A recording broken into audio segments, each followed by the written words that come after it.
9 August বাংলাদেশের regime চেঞ্জে যার খুব পূর্ণ ভূমিকা ছিল সাবেক মার্কিন কর্মকর্তা, এখন একটি বেসরকারি কোম্পানিতে পরামর্শক হিসেবে কাজ করছেন, তিনি পিটার হাস, তিনি বাংলাদেশে আসেন এবং এসে উনি প্রথম যে বৈঠকটি করেন সেটা হচ্ছে চার্জ অফ অ্যাফেয়ার্স বোল্ডিনের সঙ্গে। তো সেই এখান থেকে একটা বিস্ময়কর ব্যাপার ঘটে, সেটা হচ্ছে যে তিনি আসলেন এবং 13 তারিখে বেন ক্রিস্টেনসন, যাকে মার্কিন স্বার্থ নিয়ে খুব সোচ্চার দেখা যায়, খুবই অ্যাক্টিভ দেখা যায়। তো মার্কিন একটি বাণিজ্যিক প্রতিনিধি দল এসছেন ঢাকাতে, তাদের সফরের সময় এই ভদ্রলোক অবকাশে চলবে। অবকাশে চলে গেলে সেইটা তো একটা খুব গুরুত্বপূর্ণ ইস্যু হয়ে দাঁড়ায় যে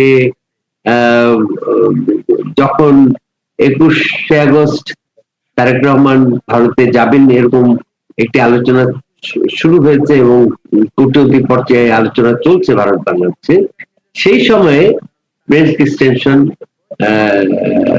অবকাশে চলে গেলেন এবং তিনি ফিরবেন আসলে 22শে আগস্ট।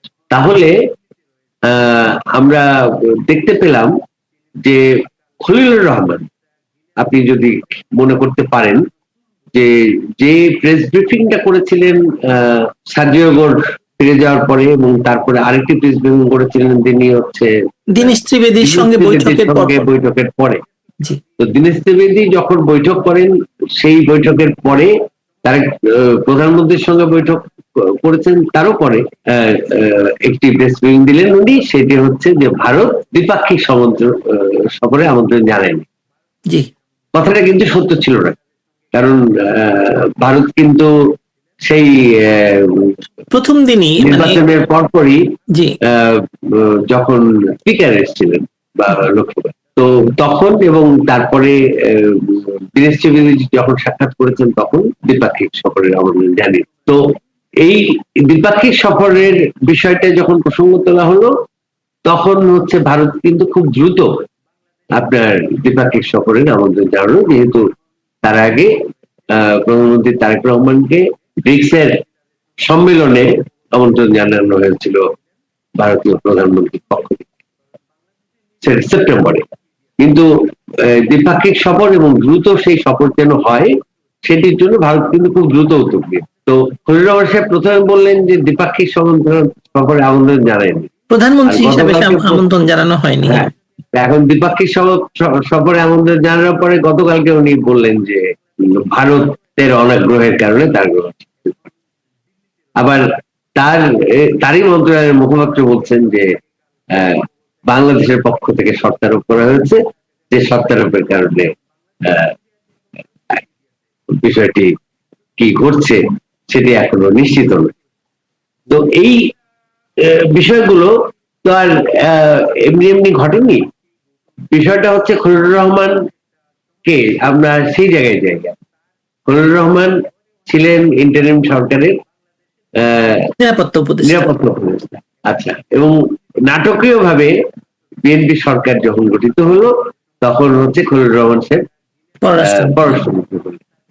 তো এটি কি মনে হয় যে বিএনপির চরম আগ্রহ করে তাকে পররাষ্ট্রমন্ত্রী তৈরি করেছে? অনেকে তো বলেন যে পিটার হাস নাকি এর পেছনে মানে কলকাঠি নেড়েছে। হ্যাঁ, সেই সময়ে একদম প্রায় নিশ্চিত হওয়া গেছিল যে পিটার হাসের একটা বড় ভূমিকা ছিল। এবং আরেকটি নিয়োগ, আপনি যদি অনেকে বলেছেন যে পিটার হাস নিজে হতে পারবেন না বলে মানে তার হামশাকাল মানে তার এমন একজনকে দিয়েছেন যিনি আসলে তিনি। সেটি তো আসলে একটা রসাত্মক আলোচনা, কিন্তু যদি দেখা যায় তো সেটি হচ্ছে যে বহুদিন থেকেই প্রচারিত আছে যে মার্কিন ডিপ স্টেটের। আপনি আরেকজনের কথা বলছিলেন, আরেকজন যে সে সময় আরো একজনকে নিয়োগ করা হয়েছে। আরেকটি নিয়োগ আপনি খুব উল্লেখযোগ্য ছিল, সেটি হচ্ছে আপনার নাসিমুল গনি, জি, মন্ত্রিপরিষদের সচিব। জি, তিনি আজকে প্রথমে আরো 1 বছরের জন্য মন্ত্রিপরিষদের পুনঃনিয়োগ সচিব পেলেন। যিনি ছিলেন তাকে সরিয়ে প্রধানমন্ত্রীর শপথ গ্রহণের আগেই কিন্তু কয়েক ঘন্টার জন্য আরেকজনকে নিয়োগ দেওয়া হয়, বা একদিনের জন্য। জি। তারপরে হঠাৎ করে দেখা গেল নাসিমুল, তখনকার স্বরাষ্ট্রমন্ত্রী, স্বরাষ্ট্র সচিব, যার বিষয়ে বিস্তর অভিযোগ আছে যে সে হচ্ছে হিজবুত তাহরীরের সদস্য, তাকে সেই সময়ে মন্ত্রিপরিষদ সচিব করা হলো। এবং আপনাকে জানাই যে আজকে আহ, তার তিনি 1 1 বছরের বছরের আবার চুক্তিভিত্তিক নিয়োগ পেয়েছেন। নিয়োগ হয়েছে। তো এই দুটো নিয়োগ এর ব্যাপারে বিএনপি সরকারের খুব আগ্রহ আছে, এরকমটি পরিষ্কারভাবে ব্যাখ্যা পাওয়া যায়। তো এখন প্রসঙ্গটা হচ্ছে মার্কিন দ্বৈত নীতি কাজ করছে, যে ধরুন যে ট্রাম্প প্রশাসনের বিশেষ দূত, তারা কাজ করছেন ভারতের সঙ্গে, যে ভারতকে তারা সঙ্গে নিয়ে কাজ করছেন যে কিভাবে ভারতের যে নিরাপত্তা ইস্যু বাংলাদেশের সঙ্গে এবং ভারত বাংলাদেশের যে সম্পর্কের কিছুটা সমস্যা তৈরি হয়েছে, সেগুলো থেকে কিভাবে বিষয়টাকে বের করে আনা যায়। আর এদিকে আরেকটি প্যারালাল বিষয় দেখা যাচ্ছে যে সাবেক কূটনীতিক পিটার হাস বারে বারেই বাংলাদেশে আসছেন। হ্যাঁ, তার একটি কাভার পরিচয় আছে যে উনি একটি বেসরকারি প্রতিষ্ঠানের পরামর্শক, কিন্তু একটু ভেঙেই বলেন, তেল এই কোম্পানির কাভার পরিচয়ের বাইরে তিনি আসলে কে, সেটি আসলে দেখার বিষয়। তো এবং তাকে খুব গুরুত্বপূর্ণ ভূমিকায় দেখা যাচ্ছে, আলোচনায় দেখা যাচ্ছে। এবং এই যে মার্কিন প্রতিনিধি দল বা বাণিজ্যিক প্রতিনিধি দল, সেটির সঙ্গেও কিন্তু পিটার হাস ছিলেন, এবং প্রধানমন্ত্রীর সঙ্গে বৈঠকের সময় পিটার হাস। তো সেই রোলটা তো এই সময়ে আপনি দেখুন গত কয়েক মাস ধরে বিএনপি সেশন কত সক্রিয়, সেই সক্রিয় রাষ্ট্রদ্রোহ হঠাৎ করে নেয়, এরকম একটা গুরুত্বপূর্ণ সময়। এবং আবার সেই পিটার হাস গুরুত্বপূর্ণ।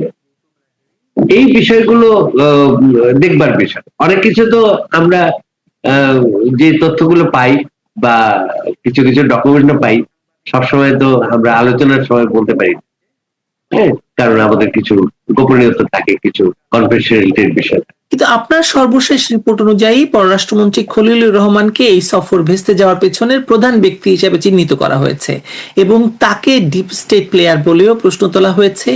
আপনার কাছে এমন কি তথ্য আছে যা আপনি ওখানে লিখেননি বা আপনি বলতে চান, বলতে পারেন কিনা, যার ভিত্তিতে আপনি বলেছেন যে একজন পররাষ্ট্রমন্ত্রী প্রধানমন্ত্রীর একটি প্রায় চূড়ান্ত দ্বিপাক্ষিক সফর থামিয়ে দেওয়ার মতো ক্ষমতা রাখেন এবং খলিলুর রহমান কার রাজনৈতিক কৌশলগত এজেন্ডা বাস্তবায়ন করছেন বলে আপনার মনে হয়? দেখুন, একটু আগেই আপনার মূল প্রথম প্রশ্নের উত্তরে যেটা বললাম যে এখানে মার্কিন দ্বৈত নীতি কাজ করছে। তো ভারতকে মার্কিন যুক্তরাষ্ট্র যা বলছে সেটি হচ্ছে যে বাংলাদেশের সাথে সম্পর্ক উন্নয়ন, সেটি কারা বলছে? সেটি বলছে হচ্ছে ট্রাম্প প্রশাসনের হয়ে যারা কাজ করছে। পিটার হাস বাইডেন প্রশাসনের ছিলেন, সেই বাইডেন প্রশাসন তো বটেই, উনি যে ডিপ স্টেট ঘনিষ্ঠ, এটি মোটামুটি গ্লোবালি মানে প্রচারিত। তো তার ভূমিকাটা তো ভিন্ন, এবং সেইখানে বারবার বাংলাদেশকে আবার মার্কিন যুক্তরাষ্ট্রের এই গোত্রীয় লোকরা বলছে যে তুমি ভারতের সাথে বার্গেন করো। ভারতকে তারা বলছে যে একটা ইতিবাচক নেগোসিয়েশনে যাও, আর বাংলাদেশকে তারা বলছে যে বার্গেন করো। তো সেটি একটা জটিল অবস্থা তৈরি করছে না? সেই জটিল অবস্থা থেকে কাকে দিয়ে করছে? খলিলুর রহমান নিশ্চয়ই বিএনপি রাজনৈতিক দল বিএনপির কাছে খুব গ্রহণীয় ব্যক্তি নন, তাকে নিশ্চয়ই মন্ত্রিসভায় চাপিয়ে দেওয়া হয়েছে। কোথা থেকে চাপিয়ে দেওয়া হয়েছে সেটি যদি আমরা লক্ষ্য করি, তাহলে একটা বিষয়ে আমরা যেতে পারবো। এবং খলিলুর রহমানের নানান সময়ের নানান ভূমিকা আছে, যে ভূমিকাগুলো মার্কিন ঘনিষ্ঠ ভূমিকা হিসেবেই দেখা হয়ে থাকে। এবং এই মুহূর্তে খলিলুর রহমান হচ্ছে যেহেতু জাতিসংঘ সাধারণ পরিষদেরও সভাপতি। সুতরাং তার একটা বড় কার্ড আছে, সেটি হচ্ছে প্রধানমন্ত্রী তারেক রহমানের নিউ ইয়র্ক সফর আগামীতে যেটি জি। পরিকল্পনায় আছে, সেটি হচ্ছে সাধারণ পরিষদে, জাতিসংঘের সাধারণ পরিষদে যাওয়া। তো সেটি তো সেপ্টেম্বরে। হ্যাঁ, সুতরাং প্রত্যেকটি বিষয় কিন্তু ইন্টারলিঙ্কড, একটির সঙ্গে আরেকটি ইন্টারলিঙ্কড। নিঃসন্দেহে। সুতরাং খলিলুর রহমানের যথেষ্ট চাপ প্রয়োগ করার ক্ষমতা আছে বলে ধারণা করা যেতে পারে। হ্যাঁ, তবে আমি শুধু ধারণা বলছি না, আমরা কি তাহলে এরকম একটা ধারণা কি করতে পারি যে হয় আমেরিকা আসো না হলে ভারত যাও, দুইটা হবে না, এরকম কিছু কি? সেরকম একটি চাপ থাকতে পারে।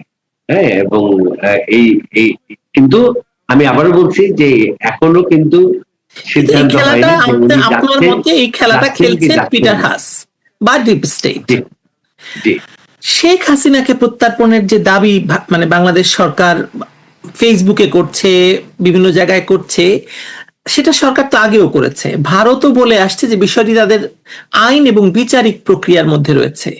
তাহলে হঠাৎ এটিকে প্রধানমন্ত্রী পর্যায়ের সফরের পূর্বশর্ত বানানো কতটা বাস্তবসম্মত কূটনীতি? আপনি তো কূটনৈতিক রিপোর্টার হিসেবে অনেকদিন কাজ করছেন, বিশেষ করে যখন ভারতীয় পক্ষের সূত্র আপনার রিপোর্টেই বলছে যে প্রত্যর্পণের সিদ্ধান্ত রাজনৈতিক বা কূটনৈতিকভাবে নয়, শেষ পর্যন্ত আইন এবং আদালতের প্রক্রিয়া নির্ধারিত হবে। তাহলে ঢাকা কি এমন একটি শর্ত দিয়েছে যা দিল্লির পক্ষে রাজনৈতিকভাবে মেনে নেওয়া তো সম্ভবই নয়? তাহলে এর পরিণতি কি হতে পারে আসলে? আমি একটি বিষয় বুঝতে চেষ্টা করছিলাম। আমরা বুঝতে চেষ্টা করছিলাম যে মানে একটা তো প্রতিটি দেশের একটি ফরেন পলিসি থাকে, যে ফরেন পলিসিতে আসলে সরকার পরিবর্তনের সঙ্গে সঙ্গে যে পরিবর্তন হয় ব্যাপারটা তো এরকম নয়, কারণ এটা একটা দীর্ঘ প্রক্রিয়ার মধ্যে থাকে। তো আপনি চাইলেই তো ভারতকে প্রতিবেশী থেকে বদলাতে পারছেন না। আপনি ভারতের প্রতিবেশী এবং আপনি চারিদিক দিয়েই হচ্ছে বর্ডার।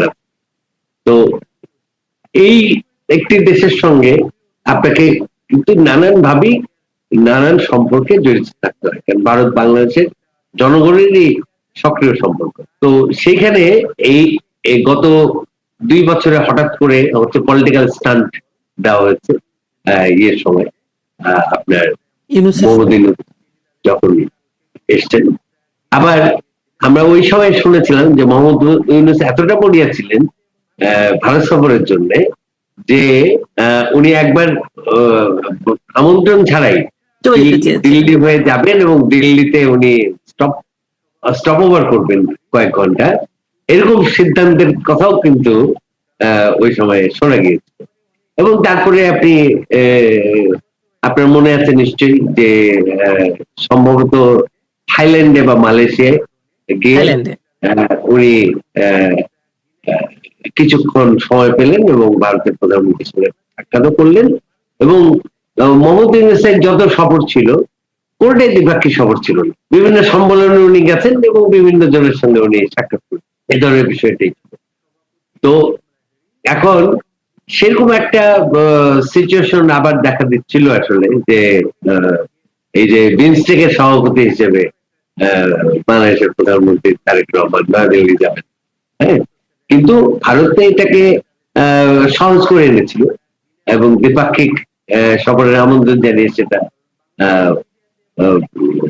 একটা ইতিবাচক দেখিয়েছে।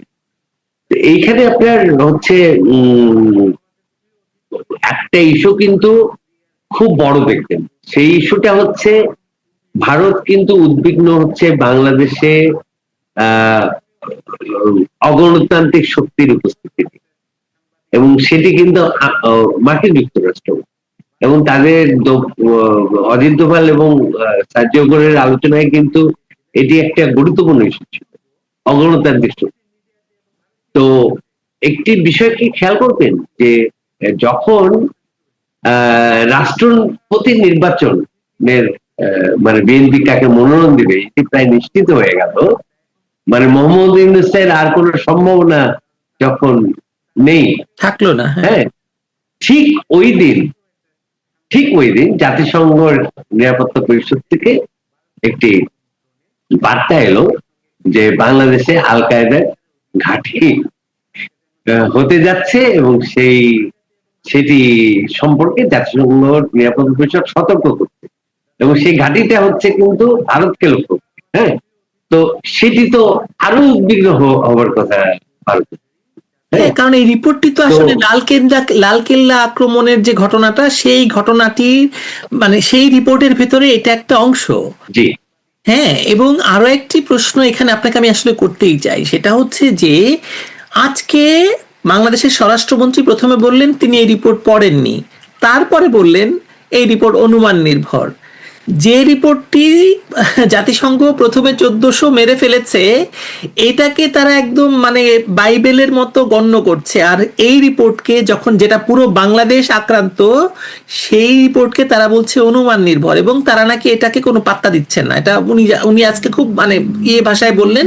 এটা নিয়ে আমরা কোনো রকমের আমি দেখেছি, কিন্তু কিন্তু প্রশ্নটা হলো জাতিসংঘ কিন্তু এটাও বলেছে যে আপনার সেই 1400 তালিকা বা ইত্যাদি নিয়ে যখন আপনার মনে আছে যে আমরা একটা জি জি অনুসন্ধান করেছি এবং একটা বড় সিরিজ রিপোর্ট করেছি, তো সেইখানে আমরা তো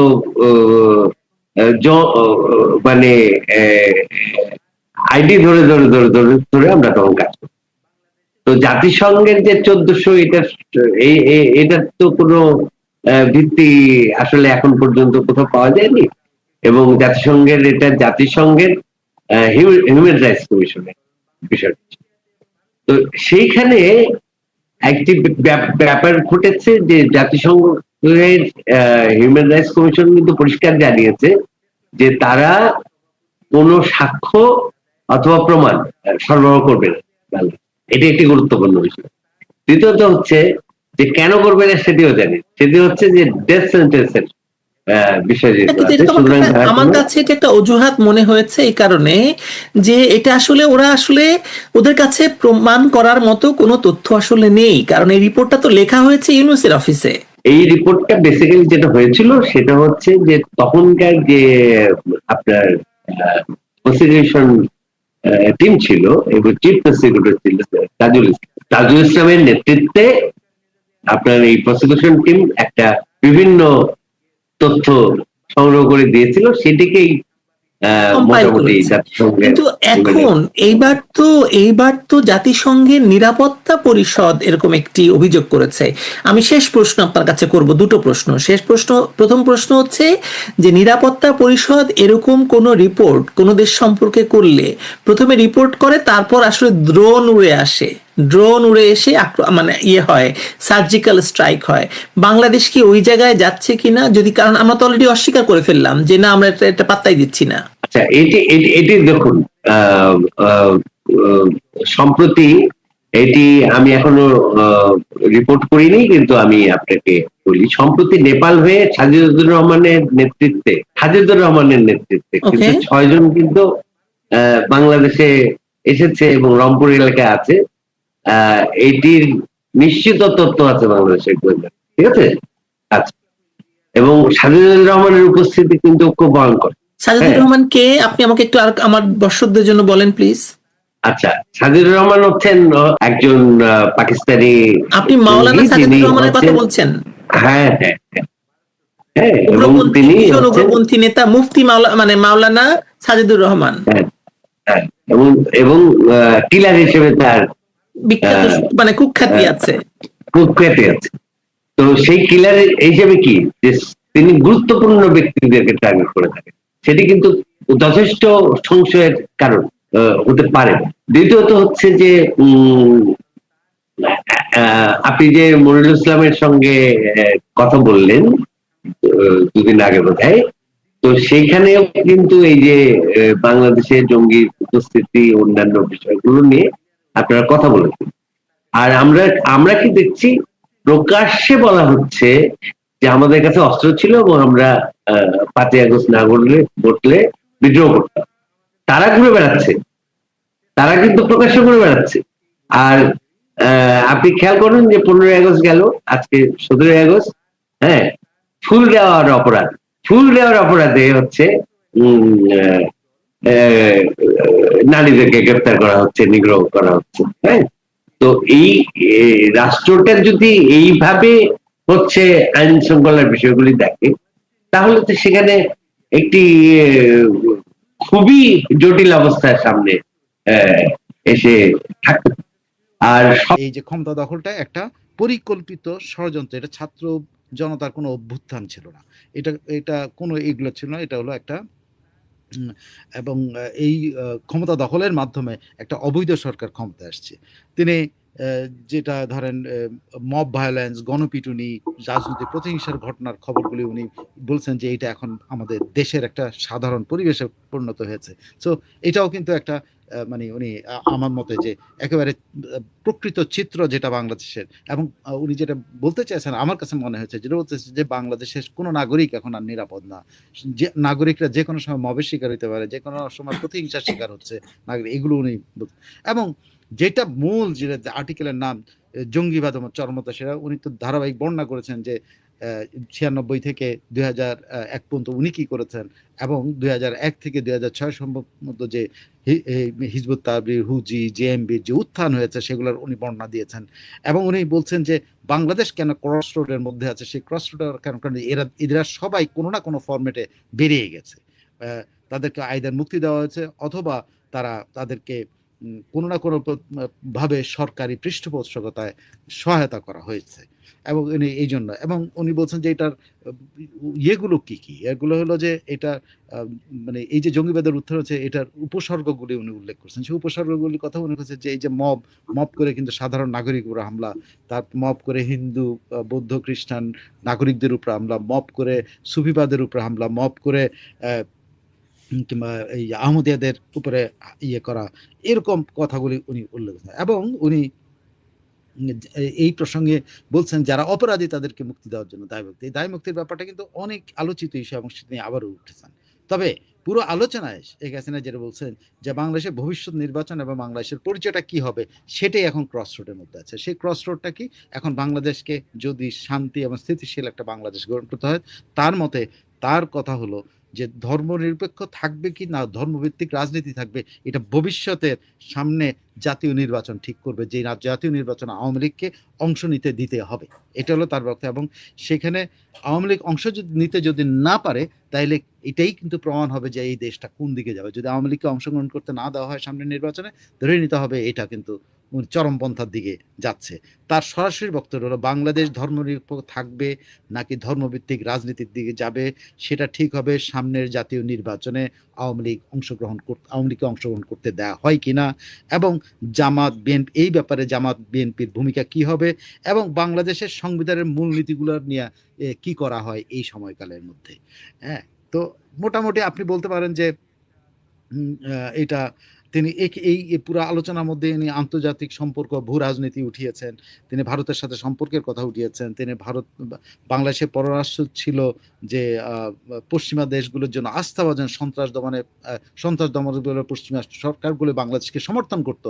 আজকে কেন এই অবস্থা হচ্ছে, যেখানে সব বলা হচ্ছে যে পশ্চিমারা এই সরকারকে সমর্থন বা ইন্দু সরকারকে সমর্থন করে, তাহলে ওই সময় সন্ত্রাসবাদ তারা দমন করতে পারলো, যারা দাবি করে যে পশ্চিমাদের সাথে তাদের সম্পর্ক আছে তাদের সময় এটা কেন সম্ভব হইল না, তার তিনি এবং তিনি বলছেন যে একটি স্থিতিশীল বাংলাদেশ এবং দক্ষিণ এশীয় বিশ্বের জন্য যদি নিশ্চিত করতে হয় তাহলে একটা ওই যে নির্বাচন, বিচার বিভাগের স্বাধীনতা এবং গণমাধ্যম ও বাক স্বাধীনতার নিশ্চিত করতে হবে।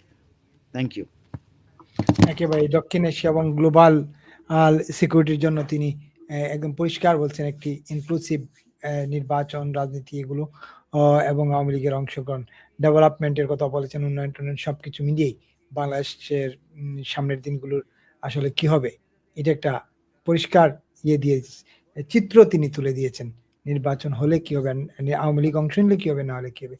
সাইফুল ভাই, এই আলোচনাটা আমরা শুনলাম, আমরা জাস্ট ইনফরমেশনটা পাওয়া দরকার ছিল শেখ হাসিনার এই লেখায়। আসলে আমাদের সবাই তো আর এটা দেখে নাই ইনফরমেশন, এবং আমি আমার তরফ থেকে আমার যেটা মনে হচ্ছে সেগুলো আমি বিশ্লেষণটা আপনার বিশ্লেষণ মোটামুটি আমার কাছে জেনে মনে হচ্ছে। তারপর যদি কেউ প্রশ্ন করে সেটা উত্তর দেওয়ার জন্য তো আমি আর কোনো প্রশ্ন থাকলে আমরা এখান থেকে যদি প্রশ্ন থাকে নিতে পারেন। হ্যাঁ, আমরা দেখেছি, আমি জেনেছি যে ইতিমধ্যে সুপ্রিম প্রশ্নগুলো কোর্টের পরে নেই, আমরা আলোচনা করে শেষ করে নেই। জি প্রশ্ন নিতে গিয়ে আমরা হয়তো কি আলোচনার না, খেই হারায় তাইলে যায়, আমরা আমরা আলোচনাগুলা শেষ আলোচনাগুলো করে শেষ ফেলি। করে নেই, তারপরে এর তো আগে সবার একটু একটা সুখ সংবাদ জানাই। সাবেক পররাষ্ট্র শিক্ষামন্ত্রী ইয়াস আওয়ামী লীগের যুগ্ম সম্পাদক দীপুমণি, কারাবন্দী দীপুমণির হাজবেন্ড, সুপ্রিম কোর্টের জ্যেষ্ঠ আইনজীবী ব্যারিস্টার তৌফিক নওয়াজ আজ ইন্তেকাল করেন। দীর্ঘদিন ধরে তিনি অসুস্থ। তার বিদেহী আত্মার মাগফিরাত কামনা করছি এবং তার শোক সন্তপ্ত পরিবারের প্রতি গভীর সমবেদনা জ্ঞাপন করছি। নিশ্চয়ই সরকার সদয় হয়ে দীপুমণিকে নিশ্চয়ই প্যারোলে কালকে মুক্তি দিবেন, আশা প্রত্যাশা এটা। এখানে আহ, সদয় হওয়ার কিছু নাই বিপুল, এখানে নৈতিক দায়িত্ব, না, সরকারের বাংলাদেশ নৈতিক তো দায়িত্ব। এটা সর- এখানে আবেদন করার কিছু নাই। সরকারের উনি বাংলাদেশের সাবেক মন্ত্রী, উনি একটা বড় দলের যুগ্ম সম্পাদক, ওনার এক বয়োজ্যেষ্ঠ ব্যক্তিত্ব এবং ওনার হাজবেন্ডও একজন বয়োজ্যেষ্ঠ আইনজীবী। তো আইনজীবী। এইটা সরকার শতপ্রণোদিত হয়ে এটা উচিত, এবং হাইকোর্ট বা সুপ্রিম কোর্টের শতপ্রণোদিত হয়ে তার একটা ইয়ে করা, তিনি যেন তার স্বামীর ইয়াতে কি বলে অন্ত্যেষ্টিক্রিয়া যেন বিদায়ে। অংশগ্রহণ করতে পারেন। একেবারে আমরা পরে আলোচনাটা যেতে চাই। সাইফুল ভাই, নিশ্চয়ই এই বাংলাদেশ এবং ভারতের সম্পর্ক নিয়ে তো আসলে টানাপোড়েন আছেই, চলছেই। এটা কবে শেষ হবে আমরা কেউ জানি না। তবে আজকে নিশ্চয়ই আমাদের পররাষ্ট্র প্রতিমন্ত্রী কথা বলেছেন, তার কাছে কোনো নতুন সংবাদ নেই ভারতে সফর নিয়ে। আর জয়সওয়ালও কথা বলেছেন, তারা আসলে সম্পর্কটাকে সামনের দিকেই ভবিষ্যৎমুখী করতে চান। নিশ্চয়ই আপনি দুটি বক্তব্যই দেখেছেন। জি, আমি দুটো বক্তব্যই দেখেছি। শামা ওবায়দের যে ইয়াটা সেটা কিন্তু এমন ছিল যে দূরচারও আর কি, মানে তাকে প্রশ্ন করতে উনি ছুটে পালায় যেতে চায় আর কি প্রশ্ন করার জন্য। ওনার আপনি পুরো প্রেস কনফারেন্সটা দেখেন, আমি শামা ওবায়দের মানে এরকম পলায়ন ভাব আমি আগে কখনো এরকম দেখি, মানে দৌড় মারতে চায় আর কি। সে মানে তারা আটকে রাখতে পারে না। আপা আরেকটা বল না, আপা ম্যাডাম, বারবার প্রশ্ন করে তারা, সে ধরেন পোডিয়াম থেকে সে প্রায় 7-8 কদম চলে যায়, আবার তারা ধরে নিয়ে আসা হয়, মনে যেন কেউ যেন তারা ধরে নিয়ে আসতেছে, আবার ধরে নিয়ে আসা প্রশ্ন করে। তো এরকম প্রশ্ন এর মধ্যে মানে উনি কি হয়েছে আমি জানি না, যে সে মানে পালাচ্ছিল মনে হয়, যেন সে কোনো প্রশ্নের উত্তর দিতে পারতেছিল না। জঙ্গি উত্তর নিয়ে দিতে প্রশ্ন করা হয়েছে, এটা নিয়ে প্রশ্ন বিভিন্ন আল কায়দা নিয়ে প্রশ্ন করা হয়েছে, কোনো কিছুর।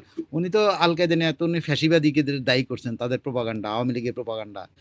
এটা জাতিসংঘের একটা রিপোর্ট, সেটাকে বলে জাতিসংঘের ভুয়া রিপোর্টটাকে, 1400 লোকের যে ভুয়া রিপোর্ট, ওইটা ওনারা আদালতে ব্যবহার করতেছে ফাঁসি দেওয়ার জন্য।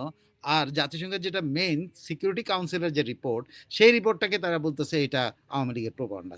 হাস্যকর আর কি, মানে তার দৌড়াদৌড়ি যদি দেখতেন না, মানে একটা বাচ্চা মেয়ের মতো করে লাফাইতেছে উনি খালি। দেখে মানে আসলে তো বাচ্চা। আমি এরকম সামাওয়ার দেখ না বাচ্চা কিসের বলেন না বলেন কিসের, আপনি কোথায় আছেন? সে অ্যাবভ 55 এরকম 55 এর উপরে, আপনি দেখে মনে হচ্ছে আপনার কাছে বাচ্চা। কি বলেন আপনি? আপনার চেয়ে বয়সে বড়। প্রতিমন্ত্রী হিসেবে তো আসলে বাচ্চাই না, আপনার চাইতে বয়সে বড়। এইভাবে তো যাই হোক, তাকে মনে হয়েছে যে সে একজন শিশুরে লেমন চোস দিচ্ছেন, আমরা লেমন চোস বলতাম, যে লেমন চোস দিচ্ছে না বলে রাগ করে চলে যেতেছে। আপনার সাংবাদিককে এরকম প্রশ্ন করবেন, সাংবাদিক ওনার রাগ হয়ে পলায় যেতে চায়। তারপরেও প্রশ্ন করা হয়েছিল যে, এবং উনি বলছেন ওনার কাছে কোনো খবর নেই। এই যদি কোনো খবর থাকে প্রধানমন্ত্রীর কার্যালয় থেকে, তাহলে ফরেন মিনিস্ট্রি আছে কেন? প্রধানমন্ত্রীর কার্যালয় থেকে জানানো হবে মানেটা কি? প্রধানমন্ত্রীর কার্যালয় থেকে কবে থেকে ফরেন মিনিস্ট্রি হয়ে গেল? আমার তো মনে হয় এখন প্রধানমন্ত্রীর কার্যালয় ফরেন মিনিস্ট্রি হয়ে গেছে। কিন্তু প্রধানমন্ত্রী কার্যালয় থেকে যিনি ফরেন মিনিস্ট্রি চালান, তিনি তো আবার খলিলকে পাহারা দিতে চলে গেছেন। তার কোথায় গেছেন যেন, কোন দেশে যেন, কাতার সফরে গেছেন। ওখানে কিন্তু আবার এই খলিলকে পাহারা দেওয়ার জন্য কিন্তু আবার তার সাথে হুমায়ুন কবির দৌড়াইছে কিন্তু, দেখছেন? এটা ভেরি ইন্টারেস্টিং ব্যাপার। ভেরি ইন্টারেস্টিং, মানে এটা হলো টম এন্ড জেরি খেলার মতো আর কি, যে খলিল যেখানে যাবে এখানে হুমায়ুন কবির যাবে। এখন এরপরে যখন শামা ওবায়দ যাবে তখন হুমায়ুন কবির কি করবে? কারণ স্বাভাবিকভাবে যখন খলিল জাতিসংঘের ইয়া দেবে, তখন তো পররাষ্ট্রমন্ত্রী থাকলে তখন শামা ওবায়দ তো অ্যাক্টিং দায়িত্বে থাকবে। তো শামা ওবায়দ যেখানে যাবে তারও পাহারা দিবে নাকি? এটা তো বড় ডেঞ্জারাস ব্যাপার। মানে তো সাংঘাতিক, মানে আমাদের দুষ্টামি করে বলছি, শামা ওবায়দকে পাহারা দেওয়ার মতো। এটা একজন নারীকে আরেকজন পুরুষ যায় পাহারা দিতে হবে, এটা কেমন মানে নির্লজ্জ টাইপের আচরণ মনে হচ্ছে ইদানিং আর কি। আপনি দেখেন যদি এইটা করে, যে শামা ওবায়দকেও পাহারা দেওয়ার জন্য দেয়, তাহলে খুব দুঃখজনক হবে এই দেশের, যে এই দেশ চলে কাদের দ্বারা। যাই হোক, শামা ওবায়দকে যখন প্রশ্ন করা হয়েছে, উনি বলছেন যে প্রধানমন্ত্রী কার্যালয় এটা উত্তর দিবেন। এটা কারণটা কি? শামা ওবায়দ কিন্তু বিরক্ত। আপনি খেয়াল করে দেখেন, শামা ওবায়দ যখন প্রশ্ন উত্তর দিচ্ছিল, খলিল সাহেবের ব্যাপারেও এক ধরনের তিনি ইরিটেশন ব্যবহার করেন। যখন ওই যে জাতিসংঘের রিপোর্টটা নেই, বলছে আমাদের তো সভাপতি আছে, তিনি তো জিজ্ঞেস করবেন ওদেরকে, মানে অ্যাজ ইফ ওদেরকে কান ধরে আনবে এবং চড়াবে। হ্যাঁ, খলিল সাহেব এরকম একটা ভাব নিয়ে কথা যে উনি সভাপতি আছেন, এখন ডাক দিবে উনি, আসবে, ওরা জবাব নেবে উনি। কিন্তু জাতিসংঘ সভাপতির পদটাতে ওইটা না, এটা সে ইয়ে করে, মানে আমাদেরকে বোকা বানানোর জন্য। জাতিসংঘের জেনারেল সেক্রেটারি হলো মেইন, সভাপতি হলো একটা অধিবেশনে বসে বসে আমাদের স্পিকারের মতো আর কি। স্পিকারের তো ক্ষমতা আছে, মানে এই ক্ষমতাও নাই। যাই হোক, এখন জয়সওয়াল যেটা বলেছেন সেটা কিন্তু খুব জয়সওয়ালের কথাটা, জয়সওয়াল পুরোটা এর মধ্যে যদি আপনি দেখেন,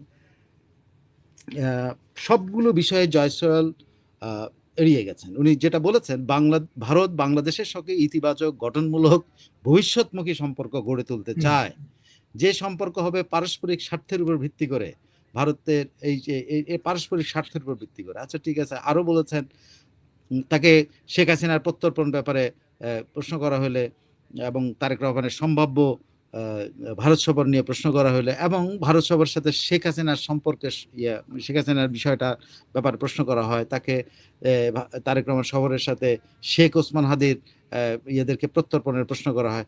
সব প্রশ্নের উত্তরে উনি যেটা বলছেন, এইসব শর্ত আরোপ সংক্রান্ত সব প্রশ্নের উত্তর বলছে, এই বিষয়ে নতুন কিছু বলার নেই, প্রত্যর্পণ নিয়ে আমাদের অবস্থান একই রকম। হ্যাঁ, বাংলাদেশের অনুরোধ ভারতের বিদ্যমান প্রক্রিয়ার নিরিখে পরীক্ষা করে দেখা হচ্ছে। এইটা খুব এই প্রথম আমি দেখলাম আমি ভিডিওটাও দেখার চেষ্টা করছি, একটু দেখলাম জয়সওয়াল রিলাক্টেন্ট, মানে বাংলাদেশ ইস্যুতে প্রশ্ন আসতেছে ঠিকই, কিন্তু জয়সওয়াল উত্তর দিচ্ছে মনে হচ্ছে এটা উত্তর দেওয়ার কোনো দরকার নেই। এখন আলোচনা কোন পর্যায়ে আছে আমি জানি না, আমার কাছে কেন জানি মনে হচ্ছে আলোচনা কিন্তু ভজঘটা বাঁচতেছে মনে হয়। মানে জয়সওয়ালের রিলাক্টেন্স দেখে মনে হচ্ছে যে ভারত সরকার বা ভারতের পক্ষ থেকে তারেক রহমানের ইয়ে নিয়ে আলোচনা হয়তো হচ্ছে, কিন্তু তারা আর এই সফরটা আদৌ ওইভাবে যেইভাবে দীনেশ ত্রিবেদী দুই নেতা গেলে কথা বললে হয়ে যাবে, যে আশাবাদ ব্যক্ত করতেছেন। আজকেও দীনেশ ত্রিবেদী, আপনি জানেন তো, আপনি বাংলাদেশ সফর করতেছে, এটা তো জানেন, বাংলাদেশে ভারতের 50 জনের উপরে শীর্ষ ব্যবসায়ী বা এদের কথা বলে আর কি, ভারতীয় কি ব্যবসায়ী সমিতি আছে, সেই ব্যবসায়ী সমিতি কিন্তু এখানে, এবং 50 জন বোধহয় এরকম কিছু একটা, বা 15 জন আসছে। সেখানে কিন্তু দীনেশ ত্রিবেদী বক্তৃতা দিয়েছে, আমার শ্যামাবাদে বক্তৃতা, শ্যামাবাদ এখন কিন্তু মনে হচ্ছে যে ভারত প্রেমে উনি গদগদ। ভারতের প্রেম, ভারতের সাথে আমাদের এই করতে হবে, ভারত প্রতিবেশী, ভারত ওই করতে হবে, মানে ভারত প্রেমে উনি গদগদ ছিলেন। আর দীনেশ ত্রিবেদীও একই রকম, বাংলাদেশের সাথে এই হবে ওই হবে, মনে হচ্ছে খুবই আশাবাদ। এখন পর্যন্ত সফর মাত্র সময়ের ব্যাপার মতো, কালকেই হয়তো তারেক রহমান প্লেনে উঠবেন, হ্যাঁ, এরকম একটা আবহাওয়া তৈরি হচ্ছে। আপনি ওই এটা যদি দেখেন, এটা আপনি কালকে আলোচনাও করতে পারেন, ওই পুরা ইয়েটা দেখলে দেখবেন যে সমবাদ মনে করছেন ভারত এত আমার বড় ভাই বা আমার ছোট ভাই, তো এর সাথে আমার এটা দরকার, ওইটা দরকার, এইটা হইতে হবে, ওইটা হইতে হবে, ও আমার উপর নির্ভরশীল, আমিও ওর উপর নির্ভরশীল, আমরা ব্যবসা করি, ওরা আমার সাথে ব্যবসা, মানে এমন এক আর্টিকেল লেখা হয়েছে, সেই আর্টিকেলে মনে হয়েছে যে সামাবাদ হলো ভারত প্রেমিক, কিন্তু আবার ওইখানে যে তিরিং বিরিং করার মধ্যে মনে হয়েছে যে সামাবাদ তো পাগল হয়ে গেছে। এখন কোনটা আসলে, এটা তখন বুঝে উঠতে পারছে না, তলায় তলায় কি হচ্ছে। কিন্তু জয়সওয়ালের অভিব্যক্তি ভাব কথা দেখে মনে হয়েছে যে আলোচনাটা মনে হয় ভারতের পক্ষ থেকে, এখন আমার কেন জানি মনে হচ্ছে ভারতের পক্ষ থেকে বাংলাদেশকে কোনো শর্ত দিছে কিনা, যে এই শর্ত পূরণ করলে আপনি আসতে পারেন। আমার কেন জানি আমার একটা মনে হয়েছে, আই এম সো সরি, যে বাংলাদেশকে কেউ শর্ত দিলে এটা নিশ্চয়ই আমার ইয়ের মধ্যে লাগে, আমার ইগোতেও লাগবে। কিন্তু আমার কাছে কেন যেন মনে হচ্ছে জয়সওয়ালের যে তাচ্ছিল্য ভাব দেখালো এত প্রশ্নের মধ্যে, যে কোনো কিছু সে ডাইভার্স করে না, 5-6টা প্রশ্ন করা হয়েছে তাই, কিন্তু কোনো কিছু সে বলা নাই, এদিক দা ওদিক দা সেদিক দা সবকিছু দিয়ে সে পার হয়ে গেছে। অবস্থান একটাই ওনার, আমরা পূর্বের অবস্থায় আছি, পূর্বের বক্তব্য না না, বলবৎ আছে। সরাসরি বলছে যে শেখ হাসিনার প্রত্যর্পণ নিয়ে আমরা আগের অবস্থায় আছি, হাদিরা প্রত্যর্পণে আগের অবস্থায় আছে, এইটা আইন বিষয় পর্যালোচনা হচ্ছে, আমরা আগের অবস্থান থেকে সরিয়ে নেই। তার মানে কি দাঁড়ালো, বাংলাদেশ যে অফিসিয়ালি বাংলাদেশের মুখপাত্র যে দাবিটা পরিবেশ তৈরি করার জন্য যে দাবি জানিয়েছে, ভারত সেটা প্রত্যাখ্যান করছে।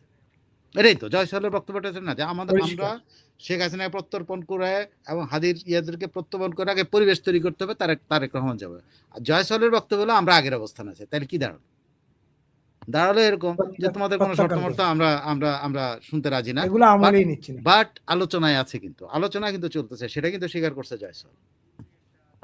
এই যে মনে করেন শর্ত দিয়ে এইসব এত হার্ড লাইনে গিয়ে যে এইটা না করলে ওইটা করব না, এই শর্ত দিয়ে আসলে বাংলাদেশ ব্যাকফুটে আসতে চাইলো কিনা তারেক রহমানের সফর থেকে, যে শর্ত দিলে আমরা যেতে হবে না, ভারত যদি শর্তটাকে আমলে নিচ্ছে না।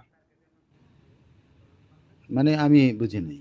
বলছি এই শর্ত দিয়ে বাংলাদেশকে আসলে এই যে মাঝখানে একদম একটা পরিষ্কার ধারণা পাওয়া গেল যে হ্যাঁ তারেক রহমান যাচ্ছেন দিল্লি, কিন্তু হঠাৎ করে এই শর্ত না জুড়ে না, দিয়ে এই পরিষ্কার ধারণা এটা আপনার আমি আবার বলি, এইটা এগুলো সবসময় করা হয়, এগুলো মিডিয়ার কাছে ডাইভালজ করা হয়, some of information which is not true, এমন কিছু ইনফরমেশন মিডিয়াকে ডাইভালজ করবে, আর কিছু সাংবাদিক সেটা মনে করে তার ফেল করছে, সে এই ধরনের রিপোর্ট করতে পারে না, এই জন্য। যেমন বাংলাদেশের সাংবাদিকতা যেটা হয়েছে তারেক রহমানের সফর নিয়ে, পুরোটাই হলো ভারতের পত্রিকায় যেটা ছাপা হয়েছে সেটাকে কপি করে ইনিয়ে বিনিয়ে বাংলাদেশের সূত্র অমুক সূত্র তমুক সূত্র বলছে। তাহলে তো আপনার যেই বিবিসি বলল যে একেবারে শেষ পর্যায়ে প্রস্তুত প্রায়, যেই প্রথম আলো বললো বাংলাদেশ প্রস্তুত প্রায়, কালকেই তো মারলে প্লেন আসতেছে, কাতলা আসতেছে, একটা কাতলা মার্কা প্লেন আসবে, ভারতের কিন্তু সুন্দর সুন্দর কাতলা মার্কা প্লেন আছে, মোটা মোটা কতগুলো প্লেন আছে, আমি জানি না বোয়িং না কি আমি জানি না, খুব সুন্দর, আমরা ছোটবেলাতে দেখতাম মোটা মোটা কতগুলো প্লেন।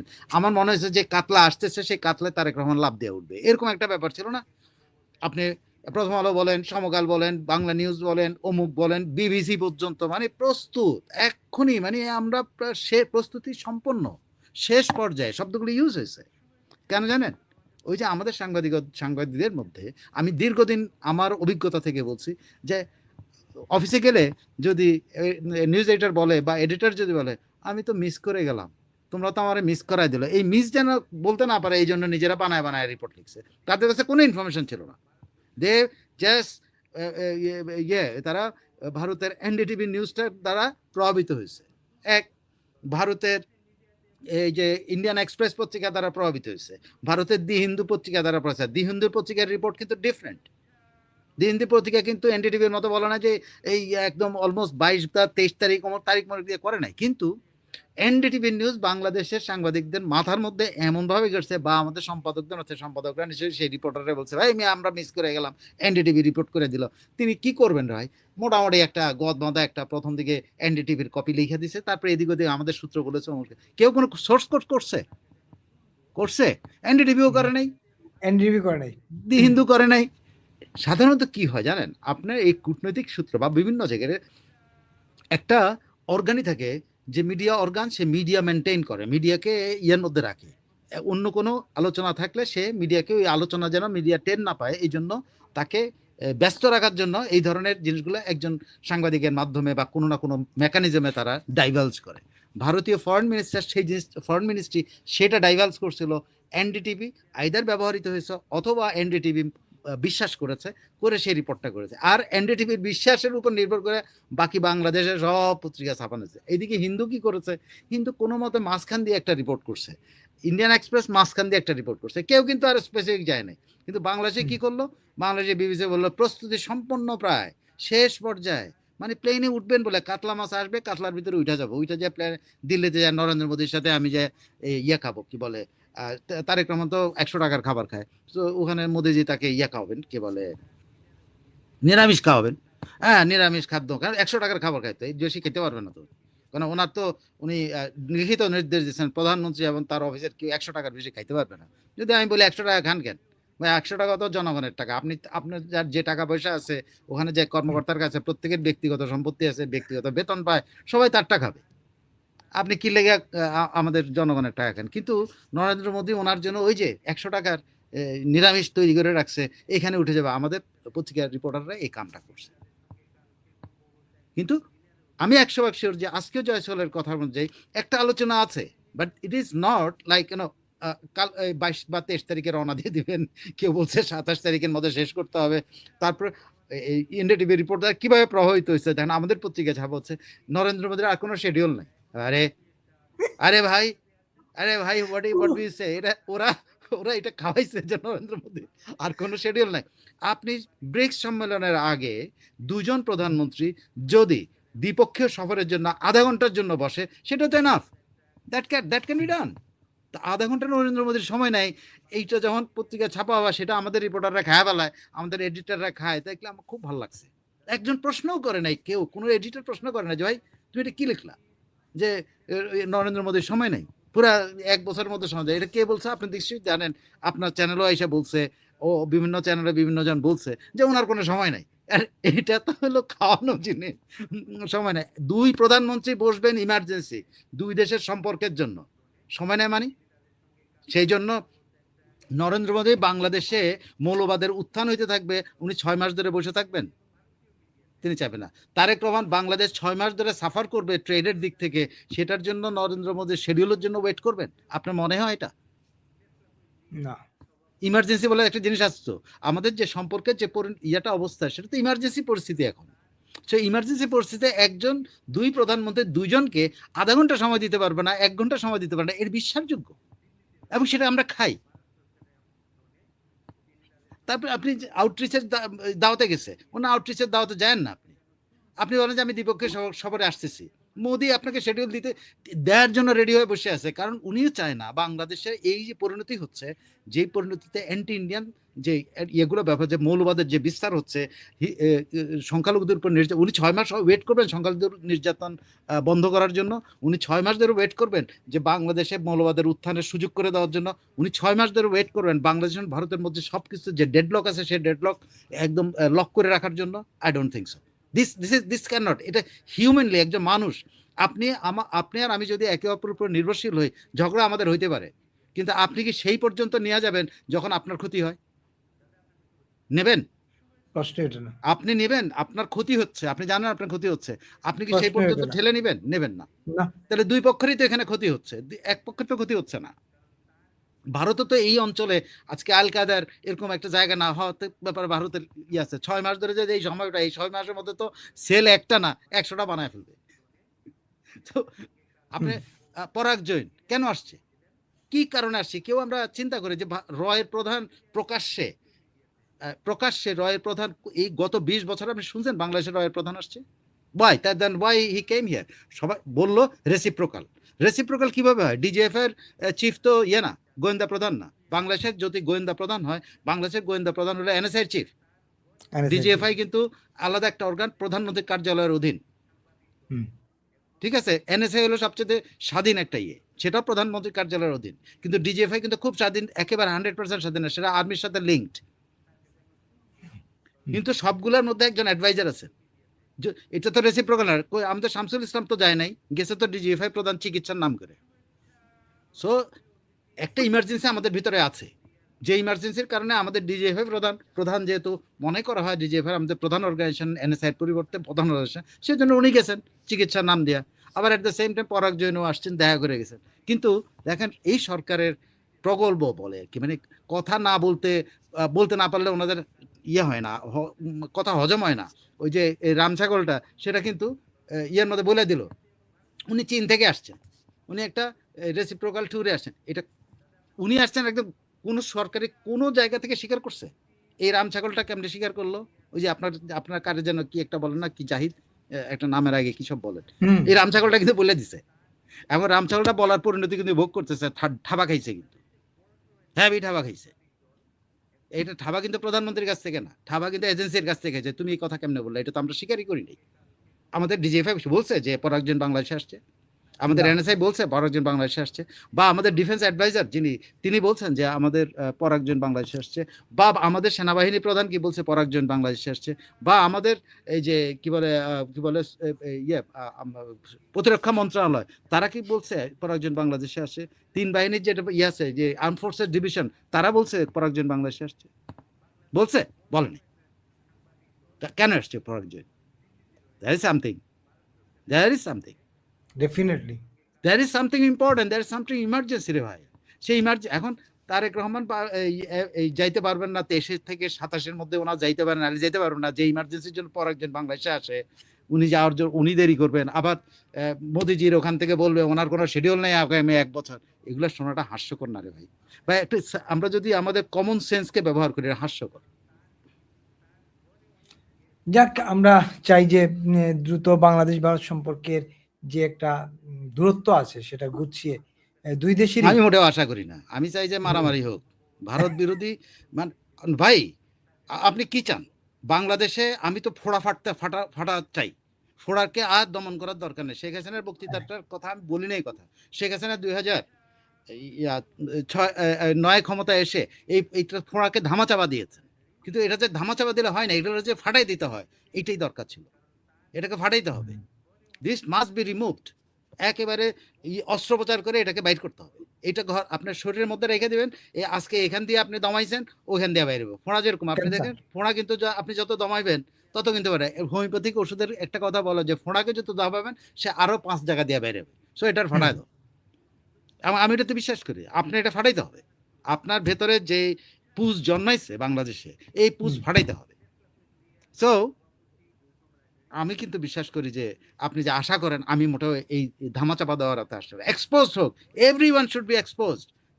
আমিও এক্সপোজড হই, আপনি এক্সপোজ হন। এই যে আমরা লুকোচাপার মধ্যে থেকে আমরা সবাইকে সবাই গ্রহণ করে চলার চেষ্টা করি, আপনি বাঁচতে পারছেন? আপনি 17 বছর যে লোকটারে ভালোবাসছেন, সাথে বসে খাইছেন, কাবাব খাইছেন, সে লোকটা আপনার সামনে বসে আপনার টিটকারি করছে। I face that one. ভালোবাসছি, ভাই মনে করছি, ভাই সে ভাই আমার সামনে বসে আমার টিটকারি করে। তো আপনি এই জিনিসটা এক্সপোজ হতে দিতে হবে। প্রত্যেকটা লোকের চরিত্র উন্মোচন হতে হবে, প্রত্যেক লোকের চেহারা উন্মোচিত হওয়া যায়, যাতে সমাজে আমরা জানতে পারি কোনগুলি বদমাস আমাদের চোখে, আর ওরাও জানতে পারে ওদের চোখে আমরা কিরকম বদমাস, ওরাও জানবে। এক্সপোজ হোক, পরিষ্কার হয়ে যাক, একদম। কারা দখল করবে আর কারা দখল করতে পারবে না, এটা আসলে এক্সপোজ হয়ে ফাইট হয়ে যাক না। রাজাকার আলবদর বাংলাদেশে টিকবে না আমরা ঠিক? আমাদের পিতাদের আদর্শ টিকবে, আমাদের দাদাদের আদর্শ টিকবে, নাকি রাজাকার আলবদর আদর্শ টিকবে? দেখা যাক, অবশ্যই আমাদের দেখা যাক। সো সমস্ত রাজাকার আলবদর এখন কেন লুকায় দেখেন না? এখন কালকে দেখলাম এক আলবদর ইয়ার মধ্যে একজন একটা স্ট্যাটাস দিয়েছেন, সে জুলাই উদযাপনে ডান্স করছে একটা অনুষ্ঠানের মধ্যে। হ্যাঁ, তো কালকে বা পরশু এক অনুষ্ঠান, মুক্তিযুদ্ধের অনুষ্ঠানে যায়, সে আবার ডায়াসের মধ্যে বসে কিন্তু ছবি টবি তোলা শুরু হয়ে গেছে। কিন্তু একজন তার চিনা ফেলাইছে, সে একেবারে গোল চক্কর দিয়ে এক্সপোজ করে। এই দিস ইজ কল ফাইট। যে ওরা কিন্তু এখন আবার আমাদের ভিতরে এসে লুকানোর চেষ্টা করতেছে। এই লুকানোর চেষ্টাটা বিপুল, ওই যে আপনি ল্যাঙ্গুয়েজটা করছেন এই কারণে, ওই ল্যাঙ্গুয়েজ আর বলা যাবে না, লুকানো যাবে না, লুকানোর চেষ্টাকে ওদের চেহারা প্রকাশ করে দিতে। এই যে যিনি এটা এক্সপোজ করছেন, সে ডান্স করছে জুলাই উদযাপন, হ্যাঁ, জুলাই বিপ্লব উদযাপনে ডান্স করছে। সে আইসা আবার মুক্তিযোদ্ধাদের ভিতর বসে আবার সেলফি তোলে, এই তোলে, চারিদিকে নিজেরা আবার মুক্তিযোদ্ধা বানাচ্ছে। এই যে এক্সপোজ করে দেয়, দিস শুড বি ডান। ওরাও করুক, আমরাও করি, কারা সংখ্যাগরিষ্ঠ দেখি। একদম। আমরা প্রশ্নে পড়ে যাব। আমরা আরেকটা বিষয় নিয়ে একটু আলোচনা করে ফেলি। আপনি নিশ্চয়ই জানেন যে গতকালকে আমরা তাৎক্ষণিক আলোচনা করেছিলাম যে নিয়ে আমাদের 3 সাংবাদিক বন্ধু যারা ট্রাইব্যুনালের হাজির করে, তাদেরকে ট্রাইব্যুনালের মামলায় আসলে অন্তর্ভুক্ত করা হচ্ছে। দীর্ঘ 2 বছর ধরে তারা কোনো জামিন ছাড়াই, বিচার ছাড়াই তারা কারাগারে আছেন। জামিন হয় না, জামিন শুনানি হয় না, 2 একবার শুনানি হইলো, আশার আলো দেখা গেল। পরবর্তীতে প্রথমে 2 জনকে, মোজাম্মেল বাবু এবং ফারজানা রূপাকে শাপলা চত্বরের কথিত হত্যা মামলায় ট্রাইব্যুনালে আসামি করা হয়েছে, হাজির করা হয়েছে এবং তাদেরকে গ্রেফতার দেখানো হয়েছে। গতকালকে যেটা আমরা দেখছি যে আগামী 24 তারিখে প্রেস ক্লাবের সাবেক সাধারণ সম্পাদক, ভোরের কাগজের সম্পাদক শ্যামল দত্ত, তিনিও কারাগারে আটক। তাকে 24 তারিখে ট্রাইব্যুনালে হাজির করার কথা বলা হচ্ছে। তিনি নাকি টক শো, লেখালেখি, এইসব বক্তৃতায় গিয়ে তিনি মানে করেছেন, না স্পেসিফিক বলছে শেখ হাসিনার প্রেস কনফারেন্সে কথা। শ্যামল কিন্তু প্রেস কনফারেন্সে কথা বলেনি। না, প্রেস কনফারেন্সে কথা বলে নাই, কিন্তু তারা বলছে মোজাম্মেল বাবু তো প্রেস কনফারেন্সে কথা বলে না, কিন্তু ওই প্রসিকিউটর বলছে প্রেস কনফারেন্সে কথা বলে তাদেরকে উস্কাইছে। এখানে প্রেস কনফারেন্সে কথা বলার মতো হলো কে? রূপা, আর তো কেউ না। রূপাও বলছে কিনা আমার মনে নাই, কিন্তু মোজাম্মেল বাবু কিন্তু কথা বলছে এটা মনে হয়। শ্যামল তো কথাই বলে না, এটা শিওর। কিন্তু এখন এই কথা বলার জন্য কিন্তু তাদেরকে ডাকা হয়েছে, তাদের নেওয়ার জন্য। এই যে ট্রাইব্যুনালে তাদেরকে করার জন্য করার প্রতিবাদে সিপিজে অলরেডি স্টেটমেন্ট দিয়েছে। আপনি নিশ্চয়ই দেখেছেন সিপিজে স্টেটমেন্ট। জি, সিপিজে আবারও আজকে সিপিজে স্টেটমেন্ট করেছে। সে স্টেটমেন্টের সিপিজে যেটা বলেছে সেটা হলো যেটা বলছে ইন্টারন্যাশনাল ক্রাইমস ট্রাইব্যুনাল যেটা করেছে, মানডেতে যে অর্ডারটা দিয়েছে, যে আটক হওয়া শ্যামল দত্ত, মোজাম্মেল বাবু এবং ফারজানা রূপার ব্যাপারে তারা নিউজ রিপোর্টিংকে ক্রিমিনালাইজ করেছেন, অপরাধে পরিণত করেছেন। এইটা বা এই ধরনের অভিযোগ একেবারে টোটাল প্রত্যাহার এবং ওই মামলা ড্রপ করার জন্য দাবি জানিয়েছে সিপিজে বলছে। সিপিজে যেটা বলছে যে launching a crimes against humanity case against journalist Shyamal Dutta, Mozammel Babu and Farzana Rupa for simply asking questions at press conference is outrageous. মানে এটা মানে ওনার আউটরেজাস শব্দ মানে যে এটা একটা অসম্ভব এবং মানে আপনি আউটরেজাসের এই বাংলাটা ডিরেক্টলি অলবসান মারছেন মানে এটা মানে মানে মানে আগ্রাসী টাইপের কাজ আর কি। হ্যাঁ, আগ্রাসী টাইপের মানে এটা একটা আগ্রাসী এবং ডিপলি ট্রাবলিং এবং অত্যন্ত মানে এটা পীড়াদায়ক বলছে তারা। এবং এর এই সিপিজে এশিয়া প্যাসিফিক প্রোগ্রামের কোঅর্ডিনেটর কুনাল মজুমদার বলছেন, coat, editorial decision may be partisan or ethically questionable. বলছেন সম্পাদকীয় সিদ্ধান্তগুলো মেবি দলীয় হতে পারে, আবার কি বলে ইথিক্যালি কোয়েশ্চেন মানে নৈতিকভাবে প্রশ্নবিদ্ধ করা যেতে পারে, but they can not be criminalised, কিন্তু সেগুলোকে অপরাধ হিসাবে চিহ্নিত করা যাবে না। Criminalising editorial judgement sets a dangerous precedent. Editorial judgement মানে সম্পাদকীয় যে বিচার, সম্পাদকীয় নীতি যে ইয়ে করতে গিয়ে যে সিদ্ধান্ত নিতে হয় সেটাকে ক্রিমিনালাইজিং করা, এটা বাংলাদেশের জন্য অত্যন্ত ডেঞ্জারাস একটা উদাহরণ হয়ে থাকবে, অ্যান্ড আন্ডারমাইন্স বাংলাদেশের রেপুটেশন অ্যাজ ডেমোক্রেসি, এবং বাংলাদেশের গণতন্ত্র যে রেপুটেশন যে সুনাম আছে এটা আন্ডারমাইন করবে, এটাকে ক্ষতিগ্রস্ত করবে। তারা কুণাল ইমিডিয়েটলি এই 3 জার্নালিস্টকে বিরুদ্ধে ইমিডিয়েটলি এই 3 জার্নালিস্টকে মুক্তি এবং তাদের বিরুদ্ধে অভিযোগগুলো প্রত্যাহার করার দাবি জানিয়েছেন। সো এখানে আপনি সিপিজের একটা বড় তারা বলেছে সেখানে যে তারা তাদের এই দাবি একটা চিঠি প্রধানমন্ত্রীর কার্যালয়ে, প্রধানমন্ত্রীর কাছে এবং ল মিনিস্ট্রির কাছে, বাংলাদেশ মিনিস্ট্রি অফ ল, প্রধানমন্ত্রী না, বাংলাদেশ মিনিস্ট্রি অফ ল এবং অফিস অফ দি চিফ প্রসিকিউটরের কাছে তারা ইমেইল করেছে যে এই দাবি জানিয়ে যাতে এই 3 জনকে ইমিডিয়েটলি মুক্তি দেওয়া হয় এবং এই 3 জনের বিরুদ্ধে কোনো ধরনের আইসিটিতে যে মামলার ইয়ে করা হয়েছে এই মামলা যেন ড্রপ করা হয়। কারণ তারা বলছেন এই ধরনের ইয়েতে প্রেস কনফারেন্সে প্রশ্ন করা কোনো অপরাধ হতে পারে না, এবং সম্পাদকীয় নীতি কোনটা হবে সেটা কোনো অপরাধ হতে পারে না, সেটা পার্টিজান হতে পারে, সেটা হতে, কিন্তু এটাকে যদি বাংলাদেশ অপরাধ হিসেবে দেখে তাইলে এটা বাংলাদেশের গণতন্ত্রের জন্য একটা দুঃখজনক অধ্যায় হিসেবে থাকবে এবং এটা একটা বাজে উদাহরণ হয়ে থাকবে। এই যে এর আগে তো প্রধানমন্ত্রীকে চিঠি দেওয়া হয়েছিল, এবার যদি প্রধানমন্ত্রী বিষয়টি নজরে আমলে নেন, এটা হলো একটা বড় বিষয়। আমলে না নিলে আসলে এবারও সেটা আবার এই চিঠি পর্যন্তই থাকলো। আমাদের সাংবাদিকরা তো বিভক্ত, সাংবাদিকরা তো কথা বলছেন না, তারা উৎফুল্ল নিশ্চয়ই এই যে 3 জন সাংবাদিককে অন্তত তাদের বাসায় যেটা সাইজ করা আগে, যে যাই এবার বোধহয় 3 জনকে ইয়ে করালো। তা আমরা আসলে খুবই দুঃখজনক আমাদের এই সাংবাদিক নেতা এবং সাংবাদিক বন্ধু তাদের